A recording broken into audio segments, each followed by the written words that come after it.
Thanks for watching Shotoku Tech. Please subscribe, share, and like. Thank you very much. Hello everyone.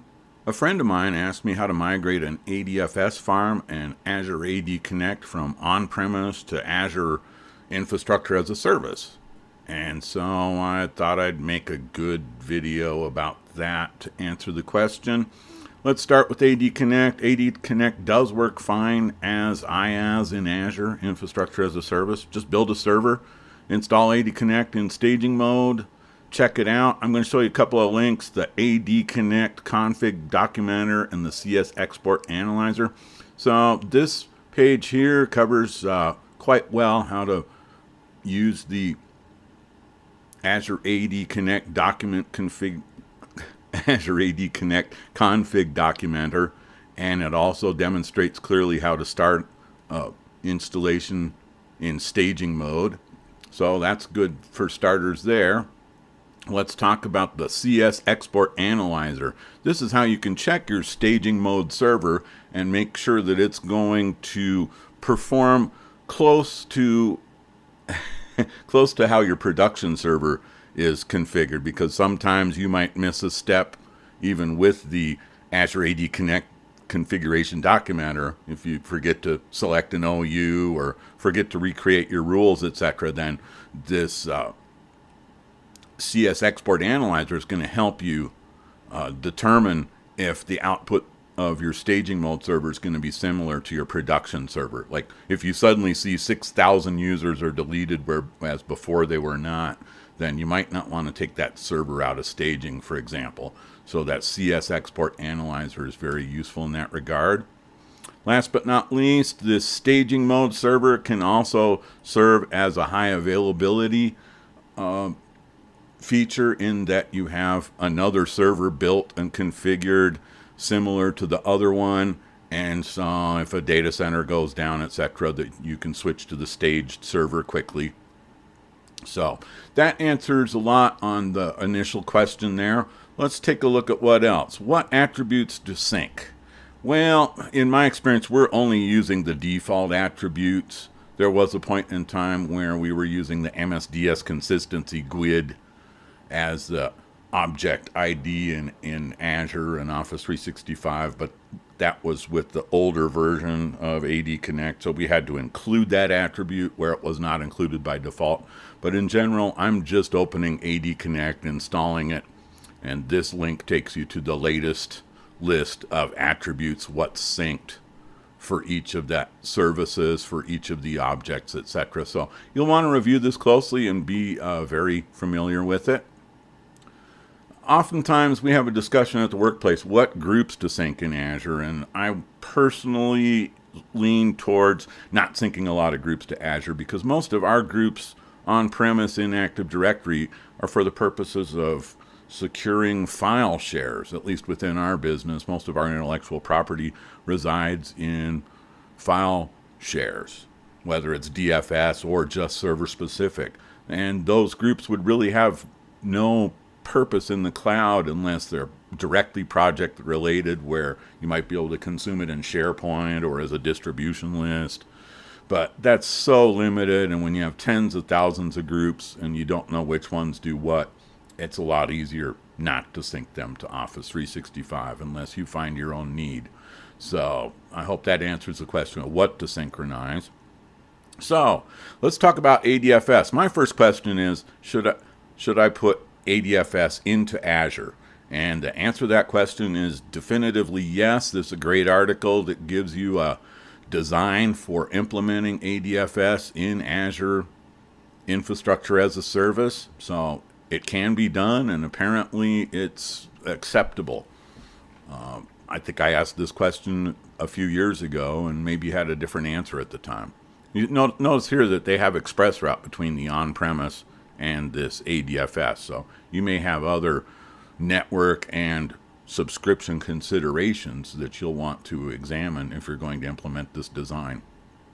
But you can put ADFS in the cloud. So that leads to my next question. Why wouldn't you be migrating your SaaS SSO configs to Azure from ADFS and eliminate your ADFS. If you have a lot of RP Trust configured, it'll take some time and effort, but SAML SSO configuration for your third-party SaaS apps are so simple to configure. You should consider why you're using ADFS at all. So let's talk about that. I recommend password hash sync. It's just a lot easier to deal with. It's a simple tick box in Azure AD Connect when you're doing the setup. It kind of future-proofs you in that you get to consume the security features and the AI experience of Azure and Office 365. They have a great wealth of information about what is a sketchy login, and they can help you use that experience to protect your own resources. So we have an article here that says, hey, you know, we still like ADFS, and here's why. So, and credit to them, they did give good reasons for why you should still need ADFS. Don't worry, I'm going to have the link to this SWAY presentation in the comment section for this video, so you can follow through on all of these other links from the SWAY. Now here's an article that puts forth reasons to consider password hash sync or pass-through authentication and get away from ADFS entirely. And that's, for my own part, I think that's what we're looking to do. We have a lot of other things in flight right now, but that's going to be our focus throughout the rest of this year, is getting rid of it. Because when you have multiple organizations merged together, we actually have 3 separate ADFS installations across 3 separate forests right now that need to be consolidated, or eliminated would be the appropriate terminology here. So that's kind of what I'm looking at. But you can, this question was, can I use ADFS to authenticate to Office 365 and still deploy SSO configurations to SaaS apps in Azure? And the answer is yes, you can do that. And the best answer was, it does help you get ready for when you decide to go with pass-through authentication or password hash sync. So these are things that you want to consider strongly. And if you've already made a decision, you might want to think again. So let's see if we have anything else in here. Okay, so back to migrating ADFS to Azure. It's relatively simple when you stay with the same server, OS level, and ADFS version. You just build 2 or more new servers in Azure, make them members of the existing farm, promote one of them to primary.